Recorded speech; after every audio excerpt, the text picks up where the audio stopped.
Now, our next speaker is our colleague, Dr. Mohammed Al-Tawil.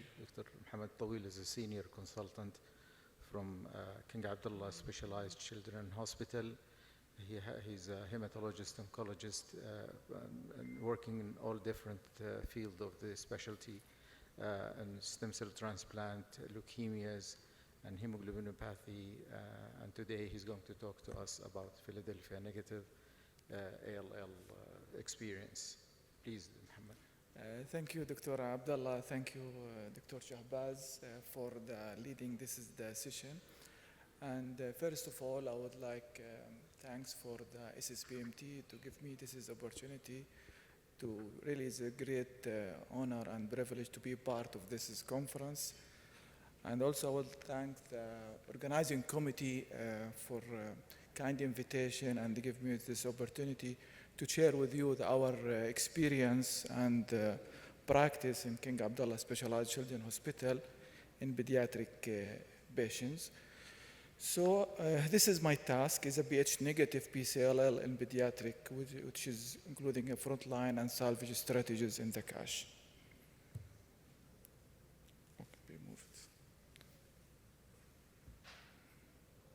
So this is my disclosure. I would like to start, this is my agenda. Also, I would like to focus on 3 parts, and this is my presentation or my task. That I will go for initially for the frontline treatment strategies in the pediatric ALL with the Ph negative. And also I'm going to talk about the salvage strategies. And the third part, I would like to share with you our experience and practice in the cache. So usually I would like to start in my presentation a clinical case, which is illustrate more real therapeutic challenge and to learn from that case. So this is my patient, is 8 years old girl. She came with a healthy child diagnosed as a high-risk ALL due to the count with negative CSF. As per COG protocol, we started in high-risk protocol 0232. She received induction phase, but unfortunately after that induction MRD it was positive. She started on consolidation phase, completed 1 month. So the major challenge appear in the second part of consolidation, which is sometimes expected, but in this case, she presented with severe febrile neutropenia, with a Klebsiella infection and post-line insertion. During the admission, the patient unfortunately developed deterioration in picture of massive hematemesis with a septic shock, admitted to PICU with hypertension and critical situation. At that time, I remember this case, we discussed with the family with high-risk mortality due to the hair condition. We started a medical treatment, antibiotic, antifungal to cover all the organisms. She underwent at that time many times for bronchoscopic with antifungal installation by scopes. She was of chemotherapy for more than 5 weeks. This is the picture of the chest X-rays for her. We show this is bilateral worsening lung aeration with a consolidation bilateral, and even in the side of the chest, there is multiple lung nodules or caviating nodules in the upper and the lower. Even the CT chest at this time showed there is really significant bilateral multifocal caviating and non-caviating nodules with the monod signs, which is called this is aspergilloma in the picture. So this is at this stage, really we face this is the patient to make the balance between continuing with the chemotherapy and will be worsening the infection, or to interrupt the chemotherapy and to stop the chemotherapy, and this is the risk of relapse. But this is the major challenge with ABIR. So after discussing with the group and the team to find something to make the balance, which is difficult, to give something medication, which is called bridging strategies or window strategies. This is the window usually they aim to make anti-leukemia effect, as well as to make the body to recovery immune and to make the antifungal medication is working.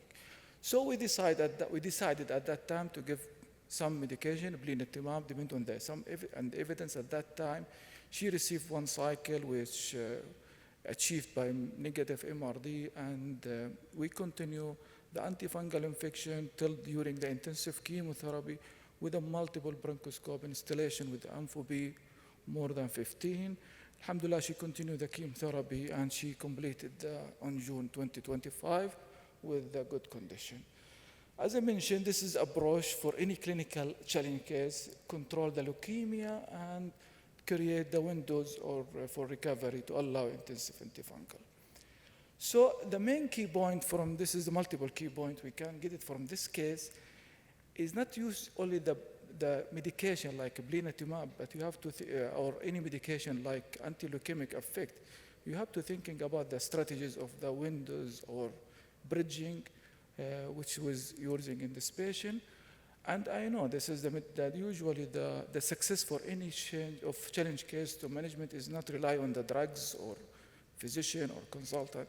It is a multidisciplinary team, including from the nurses till the physician and the subspecialties. So from this case, we learn, this is, you have to be, now to go talk about this is how to learn from this case, how to manage our patient in the front line in the high risk, and the Ph negative case. This is the second part, as ALL in the pediatric, as we know, this is a cure rate is more than 95%. This is a different approach we are using in our institute. We are using the COG protocol North America with a multi-phase, multi-agent approach with the CNS prophylaxis, and there's a different phases with each one for a specific goal. Regarding for stratification, in the pre-BLL with the Ph negative, we're using before the NCI risk group, but now with the new trials, really 1731 and 1732, they subdivided in more new risk classification algorithm. That's based on the study on more than 8,000 patients from the COG protocol 03B1. So this is the risk stratification now. It's not all NCI risk group. We'll go with the genetic factors. We'll go with a clinical variable like CNS, testicular, steroid pretreatment, and MRD or bone marrow response after the induction. So this is now, as before, we know the standard risk, there was only one single clinical group. Now, as per COG, which is a new updated for this trial, divided into 3 groups, which is dependent on the favorable cytogenetic, like double trisomy, ATV seronox fusion, day 8 of peripheral blood MRD, but still not using in our institute, end of induction MRD negative, CNS 1 and 2 without risk feature. I will go inshallah in details in 1731 in the next slides. This is the table from, this is the trial of 1731, as I mentioned, divided 3 groups, depending on cytogenetic, CNS situation, end of induction, and end of consolidation. So in the high-risk patients, also we depend on the other factors like MRD persistent, unfavorable cytogenetic like AMT2 hypodiploidy, or other translocation like 17, 19, and also CNS and testicular disease and BH-like. This is also stratified the high-risk group to 3 groups, depend on the trial, ongoing trial 1732 to high-risk, favorable, high-risk, very high-risk. And this is the table also for this is the. So now we'll go on the second part of the how to manage this is patient with the Ph negative. What about the treatment duration? Historical, as we know, the male can use 2 or 3 years of treatment of maintenance treatment. But now we show this is in the USA and the Europe, there is no different the outcome. So analysis for the COG trial 0331 and 0232 show there is really no different income persistence despite longer treatment. In the CASH, now we uniform our duration for standard risk and high risk for 2 years for boy and girl. The part of the maintenance. This is the slide we talk about. This is a maintenance treatment. We face the issue of the vincristine and steroid pulses, 4 weeks, every 4 weeks, or Q12 weeks. The last one of the study in 0932 showed there is a similar 5 years disease-free survival and out of 5 survivor for estimated for the pulse vincristine Dexa every 12 weeks or versus 4 weeks for standard risk. So this is no different, and we are already adopted in our cash. Now is a Q12 weeks will give vincristine steroid during the maintenance for both standard and high-risk patients. CNS, one of those really is a sensitive area, CNS positive. Usually CNS1 is clear, CNS3 is clear in the high risk. What about the CNS2 management with the presence of still CNS2? This is some paper article talk about the additional cytarabine during the induction of patient with CNS disease on the, according to 0932-1131, show there is no improved outcome of mitigate the adverse prognostic impact. So alternative treatment strategies are needed for the patient with CNS disease. As our practice in the cash, we follow now, so 1731 will adopted, if the patient has CNS2, we'll give IT on day 8. If it's CSF clear, that's fine.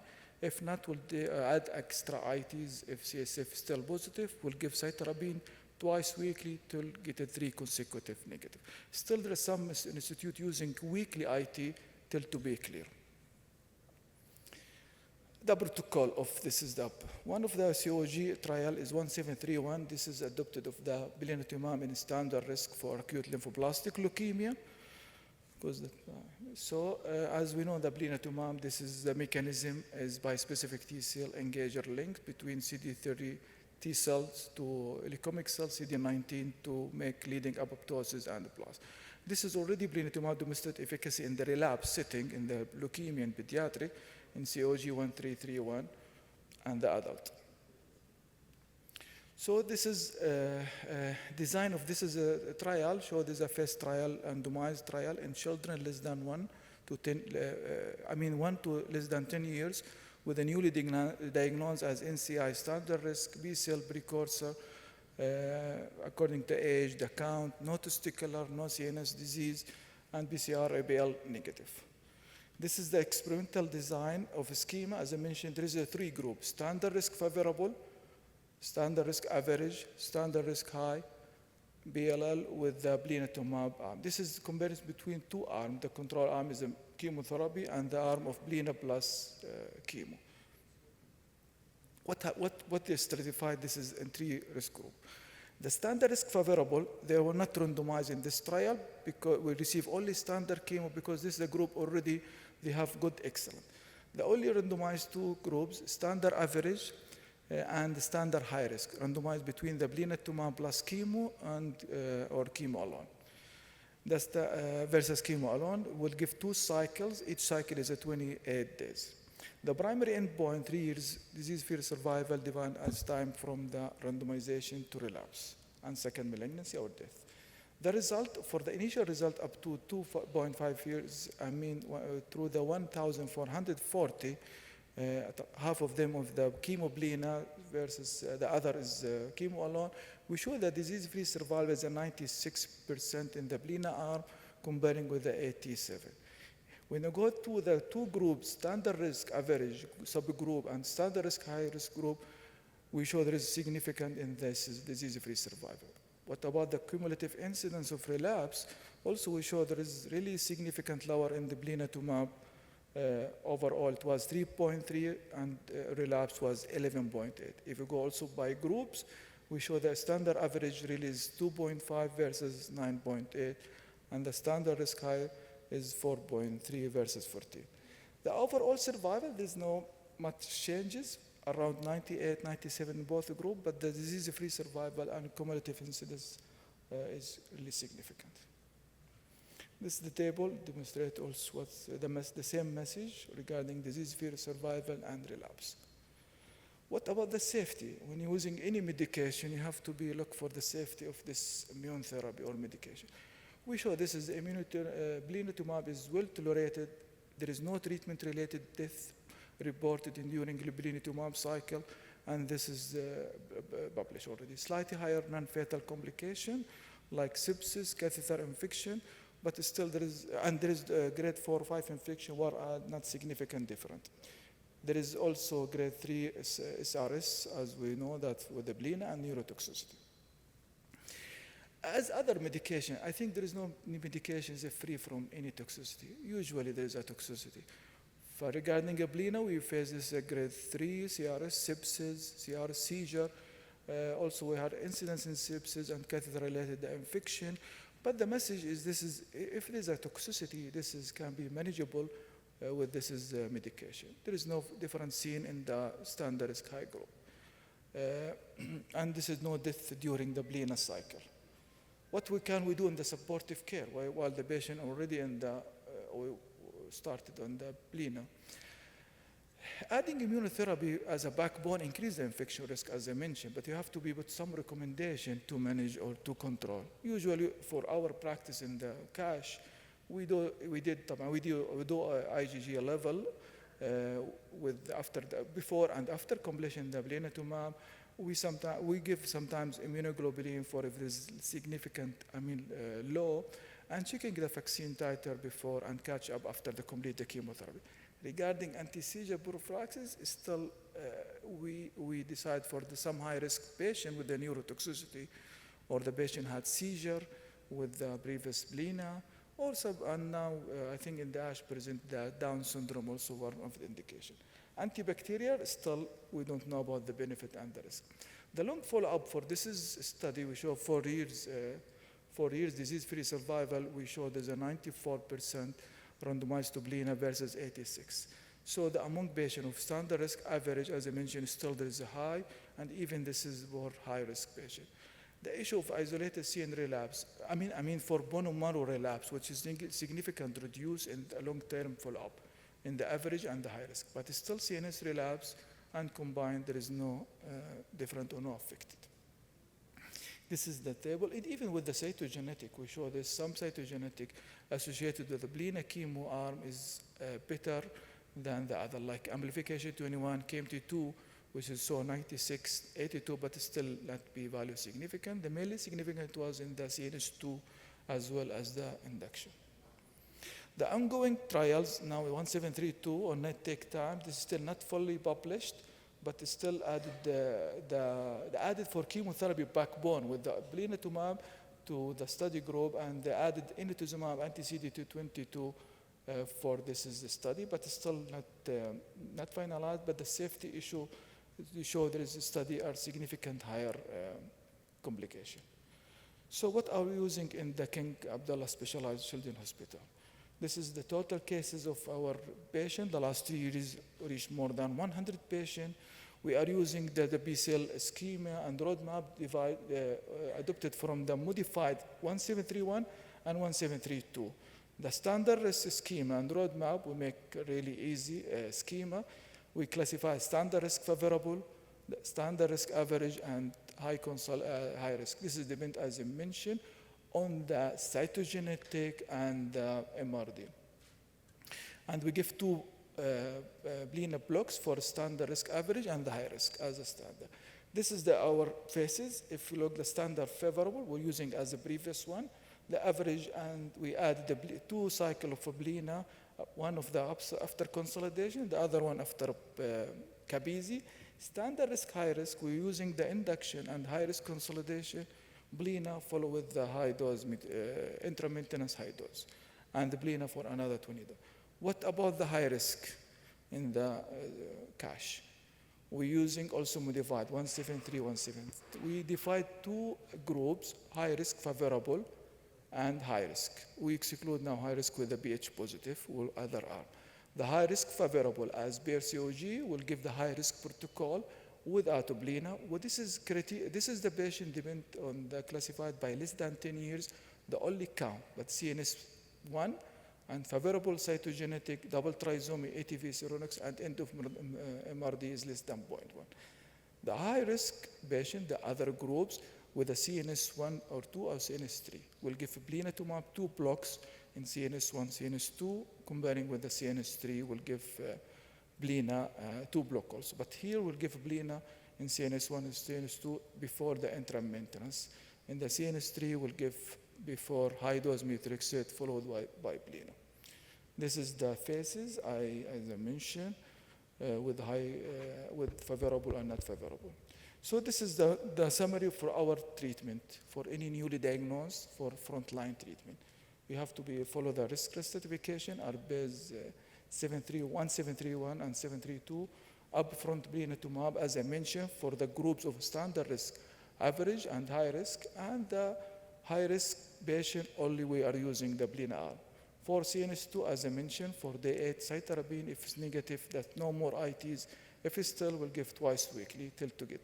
You have to follow the FISH, cytogenetic, molecular, flow cytometry, Q3 months, vincristine, steroid and maintenance treatment, immune surveillance, and IVG replacement, anti-seizure prophylaxis in high-risk patient, and our duration is 2 years.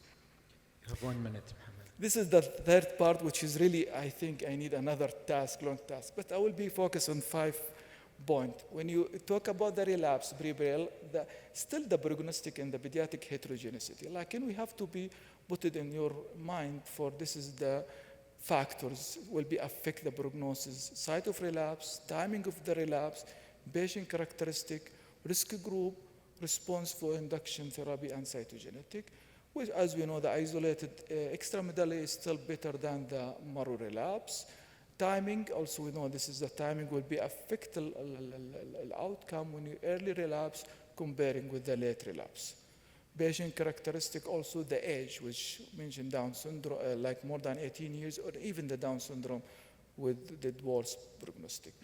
Risk group diagnosis, standard risk will do better than the high risk patient at diagnosis. And you know, this is a response is the main point in this case. And also the cytogenetic will affect the outcome when you're comparing ATV6 Ronox with the TP53 or other, or hypodiploid. This is a poor prognosis. Reinduction, we are following this one.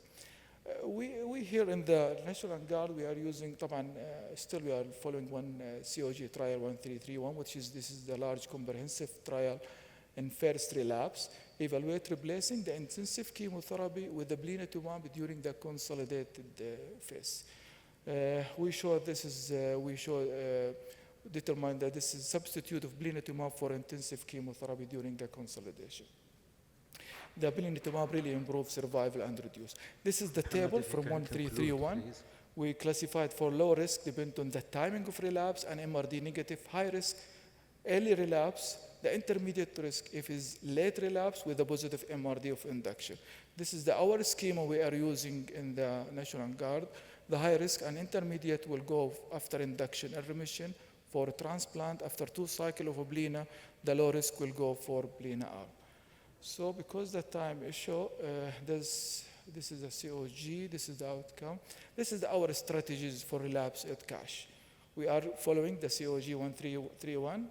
We'll block with the reinduction of LL for all relapse. We're using now doxorubicin instead of mitoxantrone. I know this is you talk about this outcome is good, but because the more toxicity we face and more infection, we change it from daunorubicin and we reach the aim of the negative. Risk certification after block 1 depends on the site and time of the relapse and the flow cytometry.